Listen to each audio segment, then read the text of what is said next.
नमस्कार। आज की कहानी राकेश की है। दरअसल ये कहानी आज से 10-15 साल पुरानी है। राकेश, जो कि एक मल्टीनेशनल कंपनी में काम किया करता था, दरअसल उसकी कंपनी उसके गांव से 250 किलोमीटर दूर एक शहर में थी, तो उसने वहीं एक घर भी ले रखा था और उसकी कंपनी शहर के एकदम कोने में थी। दरअसल उसे कंपनी ज्वाइन करे 1.5 साल हो चुका था और वो ठीक तरह से काम किया करता था, मगर वर्कर्स की कमी होने के कारण उसे नाइट शिफ्ट में भी हफ्ते में 3 दिन काम करना पड़ा और ऐसा 2 महीने तक चला। 10-15 दिन बीतने के बाद एक रोज जब राकेश लेट नाइट काम कर रहा था तो उसने देखा कि आज तो बहुत ज़्यादा लेट हो गए हैं, 2:30 बज गए हैं।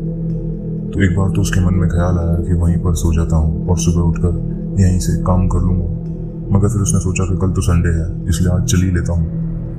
रात को 2:30 बजे उसने अकेले अपने घर की ओर जाना शुरू किया। दरअसल उसका घर उसकी कंपनी से लगभग 1.5 किलोमीटर ही दूर था, इसलिए वो पैदल आया जाया करता था। तो रात के 2:30 बजे एकदम सन्नाटा हो रखा था। राकेश यूँ सोच रहा था कि शायद पूरा शहर ही कहीं चला गया, मगर फिर उसने सोचा कि रात के 2:30 बजे क्यों ही कोई बाहर निकलेगा।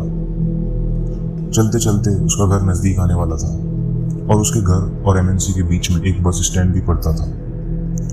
राकेश ने देखा कि बस स्टैंड पर एक महिला खड़ी है जिसके पास 2 बैग हैं और वो एकदम सुनसान शांत एक जगह पर ही खड़ी है। राकेश को कुछ अजीब लगा। फिर उसने सोचा कि कोई बस का इंतज़ार कर रही होगी और वो उसके करीब पहुंचता गया। करीब जाते जाते राकेश ने देखा कि वो महिला एकदम शांत खड़ी है और ना ही कुछ हिल डुल रही है। राकेश को मानो डर लगने लगा।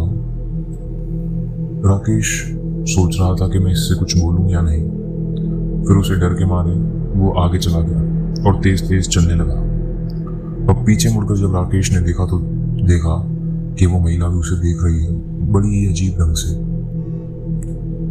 फिर राकेश तेज तेज हनुमान चालीसा पढ़ते हुए चला गया और घर पहुंच गया।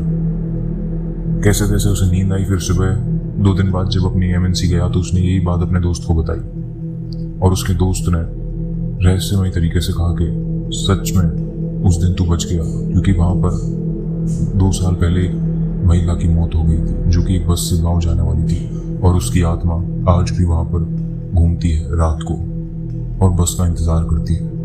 तो दोस्तों, आज की कहानी यही थी। ऐसी और कहानियों के लिए हमारा चैनल सब्सक्राइब करें।